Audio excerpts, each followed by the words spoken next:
Hello and welcome to Sparks. I'm Monica Harris, the Executive Director of RAILS, the Reaching Across Illinois Library System. This is the 43rd episode of our podcast series. RAILS developed this podcast to spark conversation about important library trends and issues, and today we're talking to three representatives from the Illinois Library Presents. Kate Hall, who's the Steering Committee Chair and from the Northbrook Public Library, Jennifer Czajka, who's the Programming Committee Chair from the Arlington Heights Memorial Library, and Mara Barbel, Marketing Committee Chair at the Shorewood-Troy Public Library District. Hi, everybody. Thanks so much for coming. Hey, Monica. Hello. So we are very excited to have you here, but we also kind of wanted to start our podcast with something a little different today. So we thought we would start out by asking you all, what are you reading right now? That we like. You want us to talk about a book that we're reading that we like? Yes, since we're sharing it with others, let's talk about something that you'd like to explain or share to other folks. Absolutely. If that seems fair. I'm going to pick my nonfiction book that I'm reading right now, which is called The Myth of Normal. I'm going to apologize because I'm not sure if I'm going to pronounce his name right. It's Dr. Gabor Mate. And in it, he talks about how basically we all have trauma and we all have to figure out like how trauma actually gets passed on, and the fact that our emotional and mental lives intersect with our physical lives, and maybe we should stop ignoring that. That's a quick summary. I'm only like a quarter of the way through though. It's a little like, it's good, but it's a lot. I'm hoping that it's going to be like, and here's what you can do at the end. And sometimes it helps to have something that you can take in small doses so that you can actually absorb everything that it has to say. I think that's fantastic. Yeah, it's my breakfast morning read. Absolutely. Thanks for sharing. It's a great way to start your day. Right, absolutely. Gets you kind of focused. How about you two? Anything you want to share? Okay, I'll go ahead and go. I'm currently reading The Divorce Colony. I had to just check out my Libby app. It's by April White. It's also nonfiction. It's historical nonfiction. So it is talking about in the late 17th century, the late 1800s, women would travel to the Dakotas because they had the laxest divorce laws. And so it goes through the lives of really wealthy socialite women who are from the East Coast and were traveling out here to live for 90 days so that they could get divorced more easily.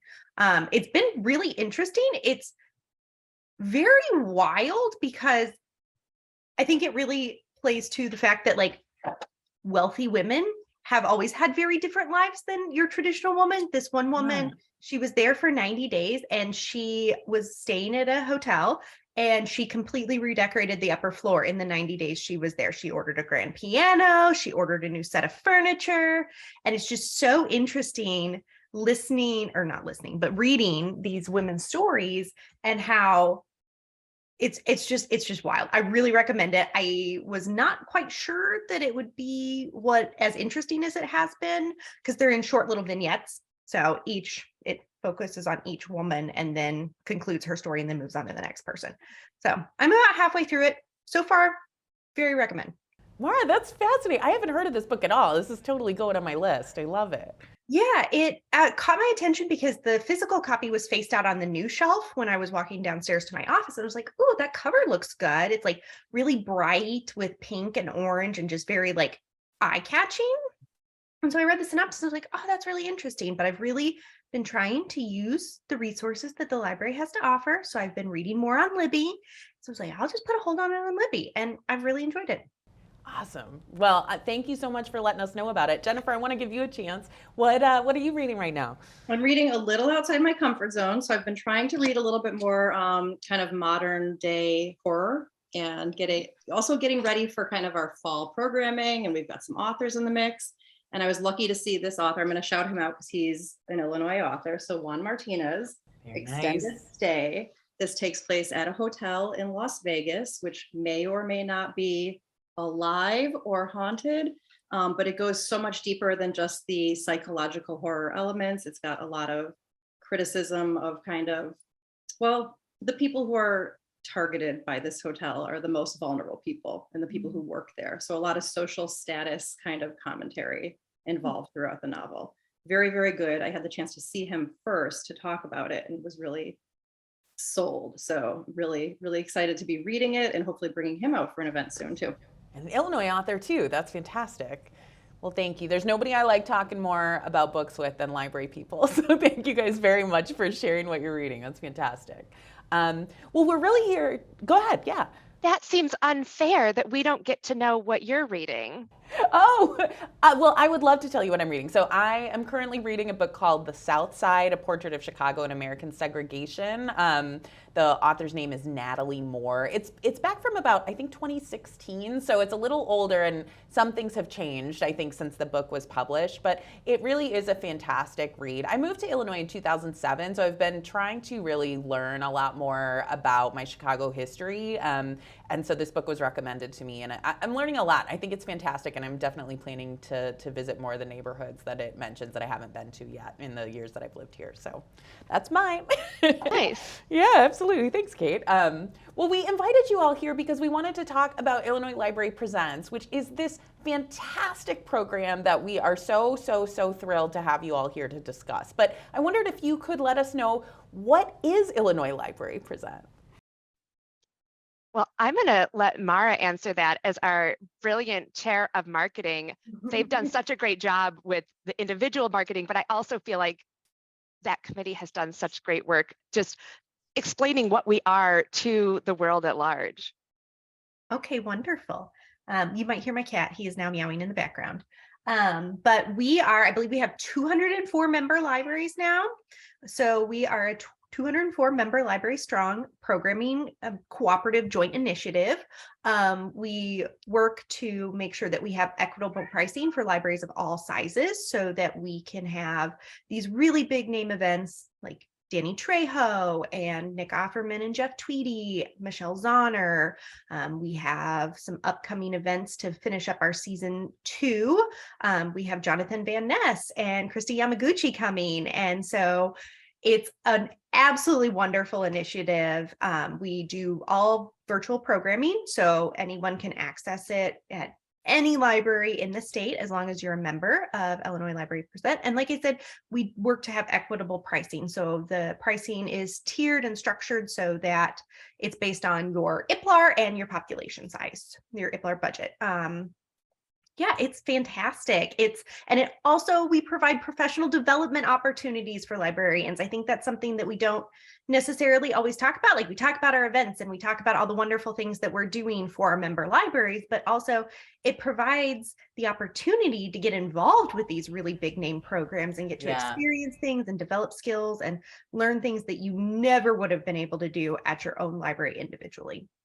I think that's one of the things that's really struck me about this program is that, you know, in libraries, we're doing so many amazing things all the time, but sometimes we're doing them in sort of like a bubble, right? And there's this real opportunity through your program to do things at this very high level that really, you know, I think it's really unique and unusual and skill building in a way that's fascinating.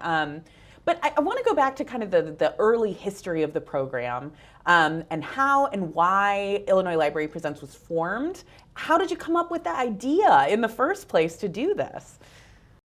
Well, I don't mind kicking. Oh, Kate, do you want to? I mean, I was going to say Jennifer and I, like, it was on parallel paths and we ended up converging, but I feel like it starts with Dr. Ibram X. Kendi is kind of where it began. It does. So yeah, there was, there was just this synthesis of everybody having the same challenges at the same time and the same opportunities at the same time during the pandemic. So many of us never considered working across communities with our program budgets, with our program resources, because it made it too difficult to know where a program would take place. And not all of us had invested in the infrastructure to do virtual programming prior to the pandemic. So when everybody was doing that at the exact same time, within months, we saw opportunities for programs that we would share costs to present, that we would share one Zoom account and who's got the biggest one and how many people can we get on it? How are we going to set up the registration? So a lot of it just started happening organically.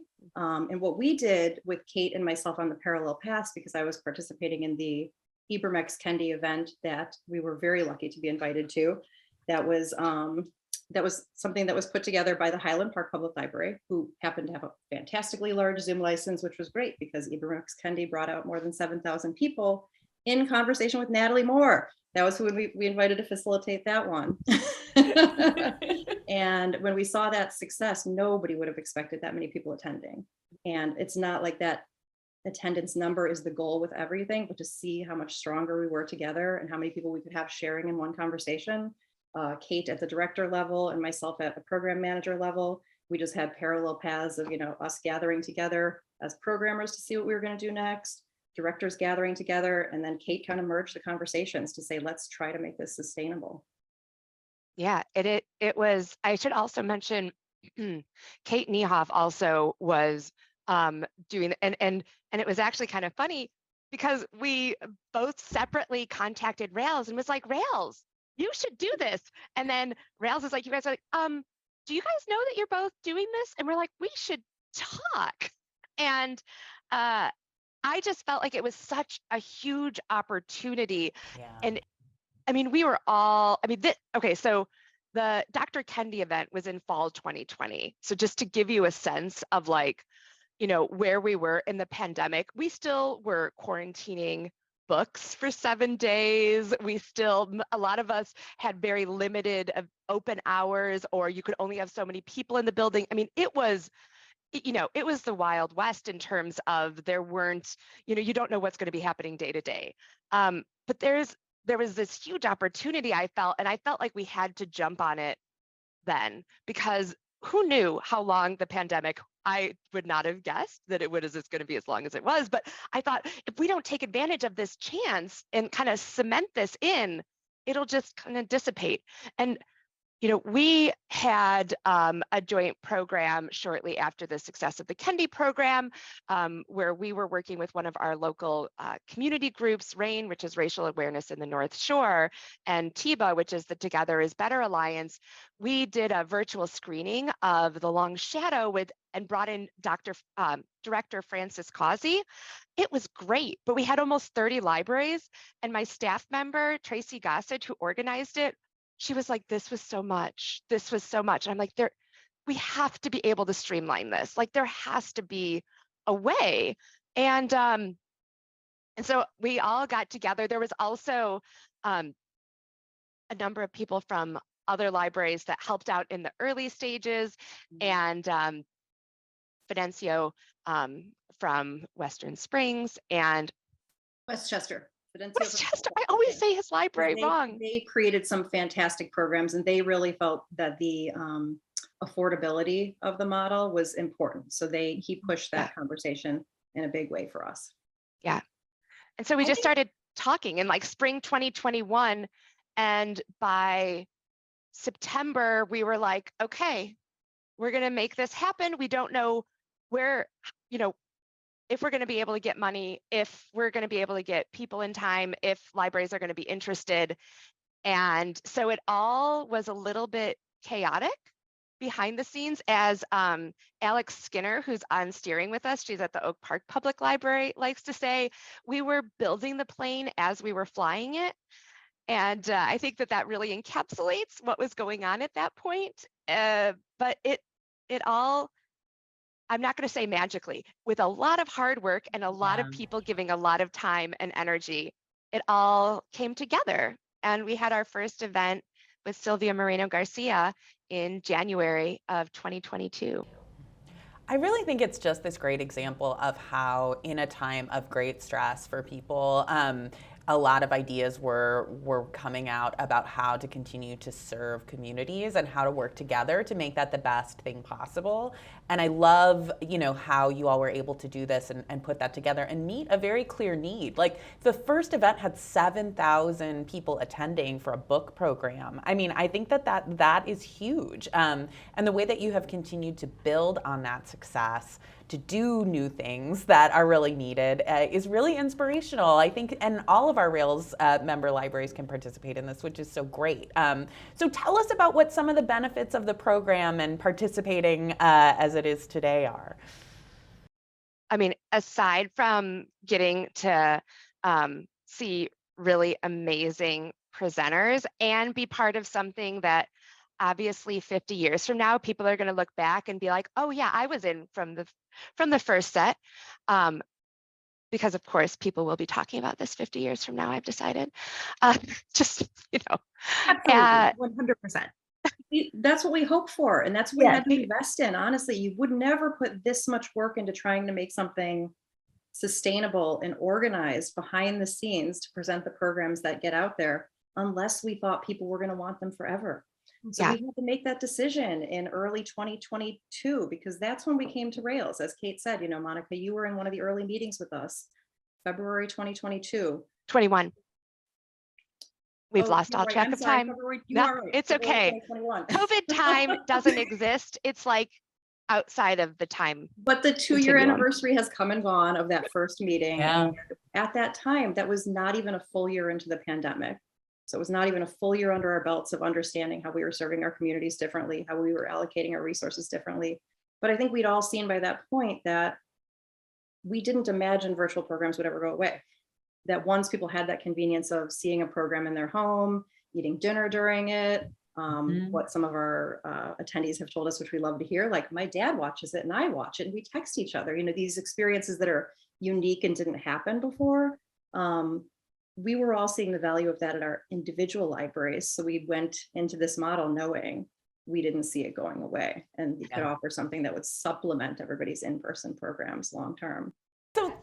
So talk a little bit about how you do choose some of the folks who are coming to present in your programming and who some of those folks have been. I mean, I can tell you that we, as the steering committee, we were very intentional to set those goals for the organization before bringing in the programming committee. You know, we had to have some things happen in order. There was a lot of chicken or egg sort of situations through that first 4 months of having no money and wanting to sign contracts. And again, all hope and all possibility. But we made decisions as steering committee to solidify those goals and the mission. And that's the only thing the programming committee had to work with when we first came together.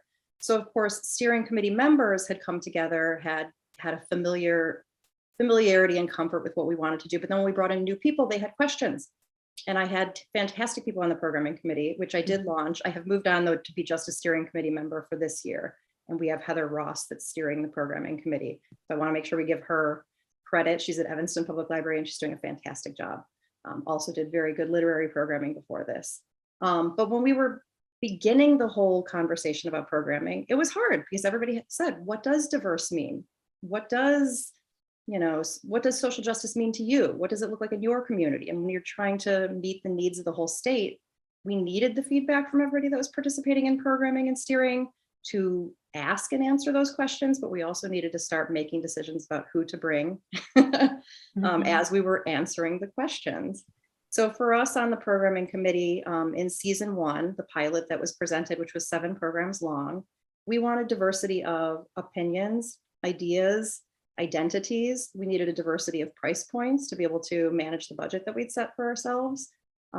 We paired everybody. So those pairings also gave us further opportunity to make sure that if somebody was on screen, maybe there was somebody on screen that looked like them. Maybe there was somebody on screen that didn't. You know, we played a little bit more with like what it looked like to offer a diverse set of ideas, types of writing. And not everybody was specifically an author. I think everybody that came through the pilot had a book.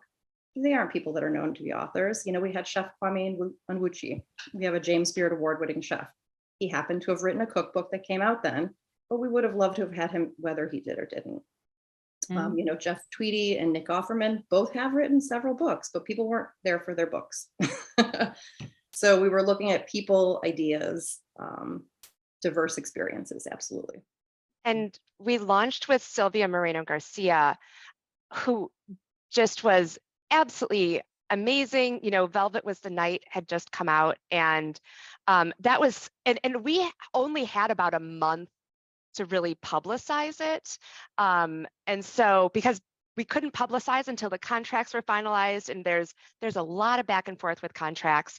And so the fact that I think we were able to get that all in place, and then we went from, you know, Sylvia to Jasmine Guillory for February, who is one of my favorite authors, and she was amazing. I'm like, I wish you lived here. I would stalk you, and then you'd probably take out a restraining order against me, but it would be worth it because she was just so delightful and wonderful. And then we switched to Jenny Lawson, who, focusing on mental health, but bringing in that humor aspect. And of course, who doesn't love someone who loves taxidermy? It just, it was great because we had people that attended for the specific person. We also had people that were like, oh, I'm just coming to all of these and I'm being introduced to all these names and people that I didn't know before, which was one of the things that we were hoping for. We wanted to introduce people to new ideas, right? That's one of the things that libraries do really well. And I feel like we've done that really well in the pilot. And now, as we're more than halfway through our second season and planning for our third, we've brought in some amazing, amazing people. It really seems like it creates these opportunities for conversations and connection that may not have been there without those programs. We just did a Rails program at the Fond du Lac Library in East Peoria this week, where a lot of people began to talk about the Danny Trejo program that you all just did, as they talked about serving patrons who had recently been released from prison. And then someone called in and said, well, did you watch the program with Danny Trejo and his experience and how that pulled into some of the things that they were saying, which I just thought was so interesting to see those connections in real time. So what has been the reaction from library participants that you all have heard? I mean, I just realized that I need to do a quick shout out first, because one of the things when we were getting started, the big thing that really made this all possible was not only the support of Rails, but the state library came in with a grant for $37,000. And that allowed us to be able to sign contracts to pay people before we had libraries on board, because libraries were like, well, who's coming? I don't know if I want to join. Who's coming? We're like, we don't know. We need your money to pay them. And so without that, I don't think that this would have happened. And they've generously supported us in our second season as well.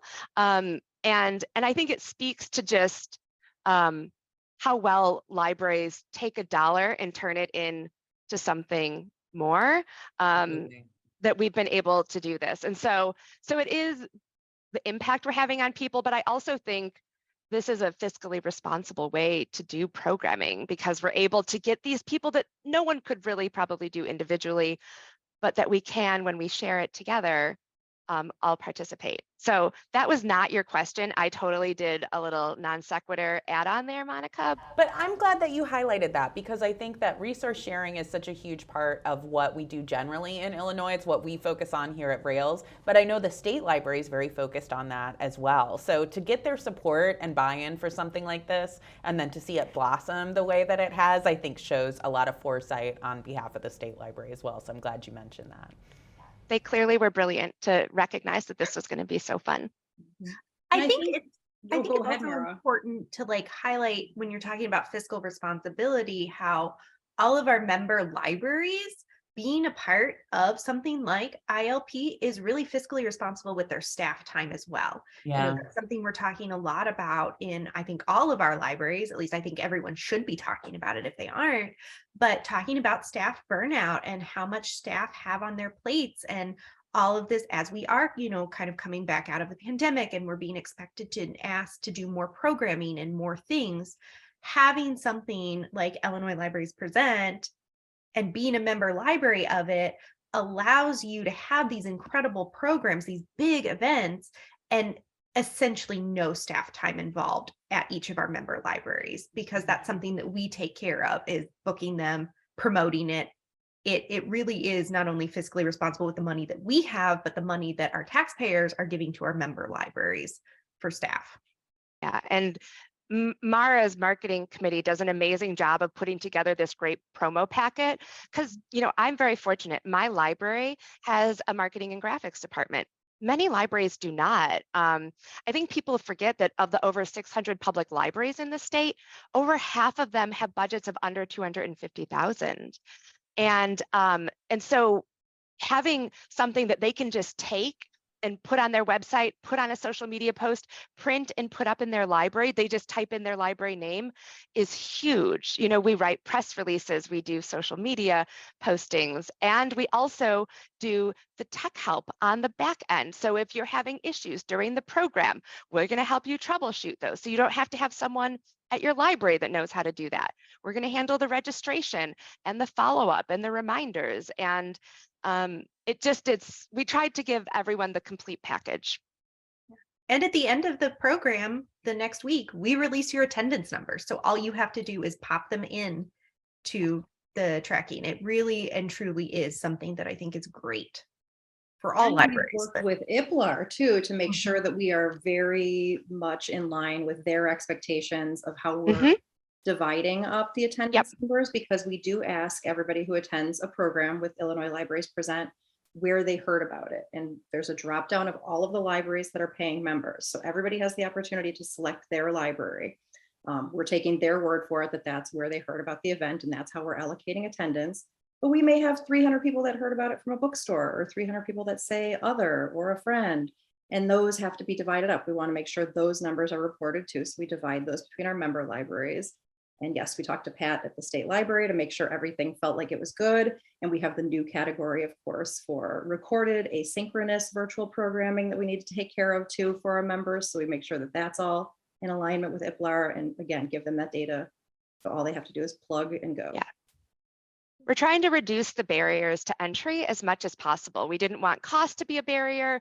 We didn't want marketing to be a barrier, technology to be a barrier. We wanted people to just be like, well, why wouldn't I do this? Which I don't know.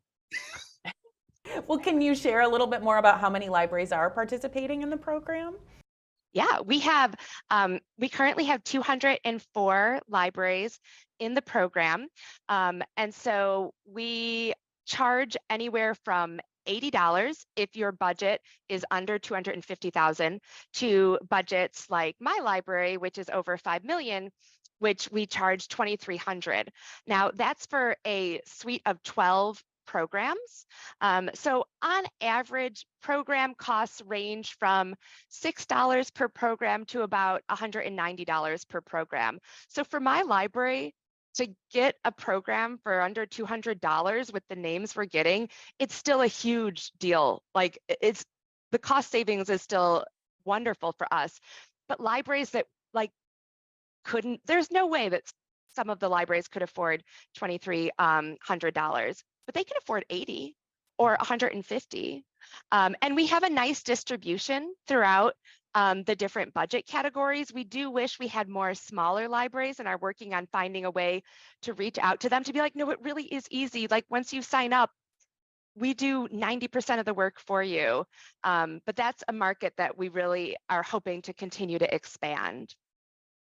That's wonderful. And it really is an amazing resource. You know, being familiar with how much it costs to do any level of programming, but especially programming with large name, recognizable authors or people who have a book coming, it's a huge value for Illinois participants. So very, very exciting. Yeah, like we are doing a drawing workshop later this season with Jarrett Krzoska. I always say his last name wrong. Did I get it right? I think I did this time. Okay, good. He who wrote Hey Kiddo and the Lunch Lady series. He's going to do a drawing workshop with kids on Comic Book Saturday. Like how amazingly fun is that going to be? And adults, you can come too. You don't have to be a kid to come. Anyone can come. Well, it's so exciting to hear your excitement about this. Jennifer, did you want to add to that? We're all very excited about it. But yeah, I think Kate called out Jarrett, and it's important to say that that was a new feature in season 2. So in our pilot, we had only events for adults. In season 2, we've brought in 2 youth and teen events. So we had Kwame Alexander earlier this season, who was absolutely fantastic. And since that was newer, we gave our member libraries, the opportunity to market to kids and families in different ways, which they hadn't before. And with Jarrett, we're suggesting drawing workshops that are live and in person while you're watching him draw on Zoom. So we're trying to make sure that when we're doing kid and teen audience events, especially if there are a larger number of libraries that are only in it for the adult events, they know that they can do some fun things with these youth and teen events too. And we'll continue to try to look at that each season to see what new can we add, who new can we bring in, what can we do differently to keep growing. Yeah. And I also want to highlight too, with the Jarrett event, we're actually going to have a 12-year-old who is a budding comic book artist. He is from my library. He is going to be helping do the intro and doing some of the Q&A with Jarrett. So we really strive to do something a little bit different with all of our programs. In this case, we're going to connect a comic book artist who loves this illustrator and this author, and he's going to have an opportunity to share the screen with that. And so we're really hoping, at least I'm really hoping, that that will also inspire our other participants who are young budding artists of, wow, this is really interesting. This is really cool. I'm really excited about this, and really show them that they are also important and they are also recognized and get to share the screen with these really cool people. And how fun would it be if your patron then becomes a comic book artist as an adult and then comes back and presents an ILP with another kid that is interested in doing comic book art and becoming, doing graphic novels? How cool would that be? Serendipity. It would be amazing. But I think that's a wonderful way to highlight. I mean, what wonderful things are you hearing from the people who are currently attending these events? Like what, Jennifer, you shared a little bit about a story about, people doing these things together within families, but what are you all hearing about how people are experiencing the events you're putting on? I have a few quotes that are in front of me that I can share just from attendees of programs. And we've got thousands and thousands of these, and we have a whole data numbers team that is led by Melissa Morgan at the Winnetka Northfield Public Library. And she and her team do phenomenal work, because putting out a survey when you sometimes have attendance in the thousands, and then going through the survey results and then making them available so our member libraries can see them, that is a lot of work. But the open-ended comments are very valuable to us, and we do take time with them, and we see extraordinary themes. So the themes that we keep seeing across our events are that people wish the event could be longer. Each of our events is 60 minutes. And we know that, after you get past that 60-minute point, you might get antsy at home, sitting in your uncomfortable chair, or have other things to do, or maybe it feels too long and we want to avoid it feeling too long. So we keep it at 60 minutes on purpose, but people always say, I wish it could have gone longer. I wish it didn't end. I wanted it to keep going. I could have listened to the speaker and moderator for hours. People tell us that the speakers are interesting, genuine, which is really important. And that's part of the vetting process for the programming team, to make sure we're bringing in people that are solid presenters and really personable. The conversation was casual and free flowing is something we hear a lot. It feels like I was in the room. It feels like having coffee with a friend. So people feel like they're in the conversation with our selected speakers, which we're very happy with that feedback. And then some very specific quotes are, it's nice to be able to view this from the warmth of my own home. I'm unable to drive after dark. So a huge deal that I could be connected from home. That accessibility piece that we're able to add feels really important. This was so incredibly meaningful. What a wonderful use of library resources and connections. This felt like such an investment in my humanity and my connection to others. I so appreciate the work that went into making it possible. So, people that are attending see that it's something unique. Mm-hmm. I think that you shared obviously just a few of the quotes that you've received, but the accessibility piece is a really important one, I think, especially as we look for how we do programs and what we offer, that having something that's an option for everyone in this way is really an interesting innovation too. We add to that accessibility. It isn't just on Zoom, thanks to a grant from the Illinois Heartland Library System, we offer live captioning at every event. Our kickoff event this last September with Marley Matlin, we had a sign language interpreter that presented.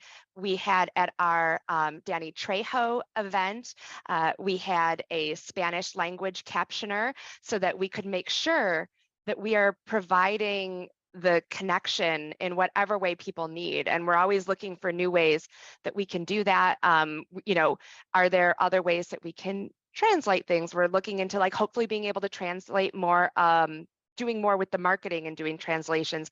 So accessibility in terms of being able to use Zoom is wonderful, but we also want to recognize that there's other ways that we need to work on and make sure that we're being accessible. That was really important when, we talk about equity and inclusion. We felt that that was so important that we made that front and center with how we were going to be producing the events. Well, can you tell us a little bit about your plans for the future? You mentioned there's a season 3 coming up. Anything you can let us know? Oh, there's so much. There's so many cool ones. Okay, I'm gonna just mention one, and then we can go, because then that way you guys can all. I don't want to take all the. So we have Colson Whitehead kicking off our season in September.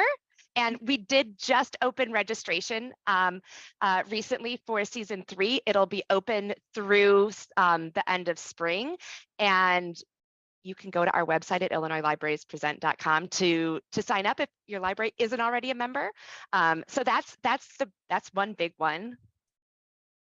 So we just launched our membership in early April, and people who want to be part of season 3 can do that by July 31st. So the window is open for quite a while to become a member of season 3. And if you're a recurring member, very little to do except say we're in. If you're a new member, you're going to need to have an intergovernmental agreement signed by your board. So that does take a little bit of time. So if you are a new member, and we want all the new members, we're 1/3 into the state, we've got 1/3 of the libraries on board already, and we want to see that number keep growing. So new members would just want to let us know that they're interested to participate, and then work on getting that IGA. And we're very flexible and make everything work for everybody, because we know that every board has different deadlines and timelines.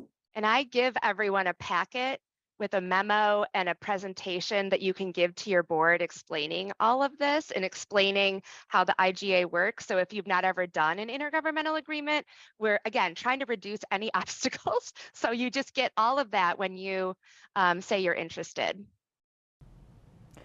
Is the program primarily public libraries at this point, or are libraries of all types able to participate? So you just touched on one of my, yes, we are only public libraries right now, but we are working on figuring out how to open it up to academic and school libraries, because we recognize that we want to get these names in front of as many people as possible. We want to give access to as many organizations as we can. And so we very much want to make it multi-type. We're not there yet, but we're brainstorming and trying to figure out how we can do that. And so stay tuned, academic and school libraries. We want you. We just have to figure out how to make that work with the IGA stuff. And I will say that if there are any school libraries listening or watching, you can always reach out to your local public library and work to collaborate with them in order to bring these programs to your students as well. We are all about that. Absolutely. Yeah. I'm going to just mention a couple other cool names for season 3. In October, we're going to have wonderful children's book author Grace Lynn, who will be joining us, which I love her stuff. And in December, we're going to have Lori Gottlieb, who is a hysterical memoirist who wrote about how, as a therapist, she needed to go and seek therapy herself. Her book, Maybe You Should Talk to Someone, is a fantastic read. In January, we're having Cory Doctorow. In February, we're having Jerry Kraft. And I'm going to make Jennifer say our November person, because I don't know if I'm going to say Maya's last name correctly. Maya Camille Broussard, I believe, Justice of the Pies. We've brought in food people for different seasons, and so that's always an interest to us. So she is known from, being a baker on television and is a local baker with a mission. So that's an exciting one. I am so excited about this upcoming slate. I think you guys have a really, really good group coming. If our audience wants to find out more about the program, either about season 3 coming up or just see more about Illinois Libraries Present in general, how should they do it? So visit our website at illinoislibrariespresent.com. All of the information that you need about past events, upcoming seasons, how to join both as a member library or how to join as a committee member to work on some of that professional development that we talked about. It's all going to be there. It also has contact information. We have an email account that you can email us, and we try to be very prompt on responding to folks there. So that would be the easiest way to connect with us. Yeah, and it's Illinois Libraries plural and then present singular, because I've heard people say like, your website isn't working. It's like, it is, just you have to flip the plurals. Illinois Libraries present for all. Yes. Thank you all so much for being here today. Anything you'd like to share before we close for our program today? Just that we hope to see all of you participating in season 3 for more fun presenters. And on our committees. We'd love to have you on the committees. We need new talent. And we want to give new people opportunities Absolutely. to develop new skills, which we feel is absolutely wonderful resume builder. Yes. And we also want to make sure that we're continuing to challenge ourselves and get new perspectives. So it's very important to us to constantly have new voices coming into our committees. Yeah. It's the most fun you can have at work. Yes. This is true. Well, I hope that you all had as good a time here today as I did hearing about what your program was. We really appreciate you being here today. Thank you so much for coming and sharing all the information about Illinois Libraries Present. Thanks for being here today. Thanks, Monica. Thank you, Monica. Thank you. Thank you very much for listening to Sparks today. Sparks is produced by the Reaching Across Illinois Library System. If you would like to learn more about the show or share your feedback on the topics discussed, please visit railslibraries.org/sparks.